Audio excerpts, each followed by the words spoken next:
$1,780 a month. That's what CPF Life pays you for life once you've hit the full retirement sum.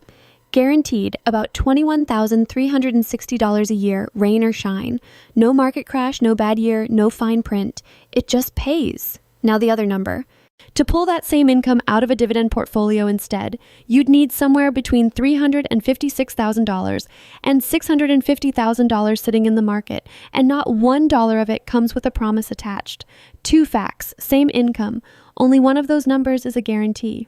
A lot of FRS members are running this exact comparison in their heads right now, especially with the top-up questions sitting in front of Parliament. Everyone wants to know if they can do better on their own. I'm Tracy, and some of them can. Most of them, though, are solving the wrong problem entirely. And there's a far cheaper way to close this gap than either of the two numbers I just gave you. Nobody asking this question seems to be looking at it. You'll know inside 10 minutes whether the CPF number or the market number is the one that applies to you. That's the brochure. This is the bill. The brochure is the comparison I just gave you, $1,780 a month. Chase it yourself for somewhere between $356,000 and $650,000. Clean and tidy. Makes CPF Life look almost expensive by comparison. The bill is what happens to that market number the moment things go wrong. In 2020, SPH REIT cut its distribution per unit by close to 80%. Fraser's Centerpoint Trust cut its quarterly payout by nearly 49%. Not a rumor, not a bad quarter you shrug off. Real unit holders opened their statements and watched the number they were relying on for income just fall away. CPF Life didn't blink that year. It never asks how the market's doing. It doesn't care how long you live either. It's pooled across everyone in the scheme, and it is contractually bound to keep paying, downturn or not. That's not a marketing line. That's the actual mechanical difference between the two numbers. So what's the naive number people think they're chasing before anyone's even factored in a year like 2020? Because that number, the one that ignores this risk entirely, is the one most people run in their heads first. And to be fair to anyone doing that math themselves, the real figure depends on assumptions only you can set. Your own yield, your own tier. We'll get to yours specifically in a moment. So if the guarantee is worth something, and 2020 just showed you it is, how big is the number people are actually chasing? So what's the real number once you strip out the naive part? Start with what you're replacing. At the full retirement sum, $220,400 in 2026, CPF Life Standard Plan pays out roughly $1,780 a month, $21,360 a year. Guaranteed, remember, regardless of what the market's doing. Now, the two ways people try to buy that same income themselves. Park it in something safe like the STI ETF, yielding somewhere around 3.3 to 3.8%, and you need between $560,000 and $650,000 sitting there. Reach instead into a blend of S-REITs and blue-chip dividend names yielding 5 to 6%, and the number drops to somewhere between $356,000 and $427,000. Put plainly, you're looking at 1.6 times your retirement sum on the safe end and close to 3 times on the reach end. And that's before you even weigh in what those distribution cuts from a moment ago do to a plan built on that higher yield holding steady forever. If you've ever sat down and done this exact napkin math yourself, picked a yield, multiplied it out, and never once asked what happens the year it gets cut, say so in the comments. I'd guess most people running this number have never priced in a year like that at all. And to be fair, every figure I've just given you assumes an average tier and an average yield. Neither one is yours. I put together a small calculator that takes your own retirement sum and your own assumed yield and hands you back your own multiplier, not a stranger's range. It's sitting in the description if you'd rather work from your own numbers than mine. The part that should bother you a little is this. If the number really is this large, if closing the gap is truly within reach for a lot of people, why does anyone still want out of CPF Life at all? Turns out, for most of them, it was never really about the math. You're thinking, but Tracy, it's not really about the money, it's about wanting my own hands on the wheel. Fair, and the data backs you up more than you'd expect. A 2020 study using data from the 2016 Singapore Life Panel found that only around 16% of CPF members aged 50 and above actively invest through the CPF investment scheme.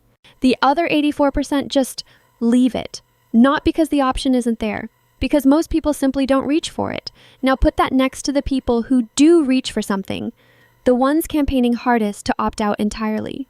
Tan Kin Lian's public push to let members leave CPF Life is the clearest example of this in Singapore. Listen to that campaign closely, and it's rarely built on a spreadsheet. It's built on distrust, a feeling that the money isn't really theirs until it's sitting in their own bank account under their own control. 16% actively managing their own money. The rest of the noise about wanting out isn't coming from people running the multiplier from a moment ago. It's coming from people who don't trust who's holding the pen. If you're honest with yourself for a second, is it really the math driving how you feel about this, or is it the control? Drop your honest answer in the comments. And if you're still with me this far in, drop the word multiplier in the comments. I want to see who's really here for the numbers and not just the outrage. But there's a twist worth sitting with. Most people asking this question don't need to. Take a step back from the multiplier, from the control argument, from all of it, and ask a plainer question. Is there actually a shortfall here for most people, or is this a problem some people are inventing for themselves? The numbers say it's shrinking, not growing. Of the roughly 41,000 active members who turned 55 in 2025, 73.4% hit either the full retirement sum or the basic retirement sum backed by property, up from 70.5% the year before. Each cohort is arriving better prepared than the last, according to CPF Board's own 2025 annual report. So for close to 3/4 of people crossing 55, replacing CPF was never really a math problem waiting to be solved. It was a feeling, a fantasy of control, dressed up as a calculation. That doesn't mean nobody has a real case. If you sit outside that 73%, or if control really matters more to you than the guarantee, the multiplier from a moment ago is real and it's yours to weigh. But for most people running these numbers, the honest answer is, there was never a gap here to close in the first place. So is this settled then? Is this just a case of some people worrying over nothing? Not quite. Because this exact question is being fought over in Parliament right now. January 2026, Parliament sitting. A formal written question lands on CPF Board's desk, and it goes straight at the heart of everything we've covered so far. Associate Professor James Jerome Lim asked plainly, could members top up their CPF and have that specific top-up amount opt out of CPF Life sit there as a normal balance instead of converting into a guaranteed payout? CPF Board's answer on the record, no. Any top-up gets pulled fully into the CPF Life payout calculation. There's no partial door. You're either in the guarantee or you're managing that money entirely yourself outside the scheme. Sit with that for a second. This isn't a comment section debate or a Reddit thread. This is a sitting member of Parliament asking, on paper, whether there is a middle path between guaranteed for life and control it yourself. And being told officially there isn't one, which tells you this entire question, cash versus CPF, control versus guarantee, isn't some settled personal finance trivia. It's live, it's being argued over in the same rooms where the retirement sum itself gets set. And that number isn't even fixed, it's been moving for a decade. The full retirement sum you're comparing yourself against right now isn't the same number it was a decade ago, and it won't be the same number next year either.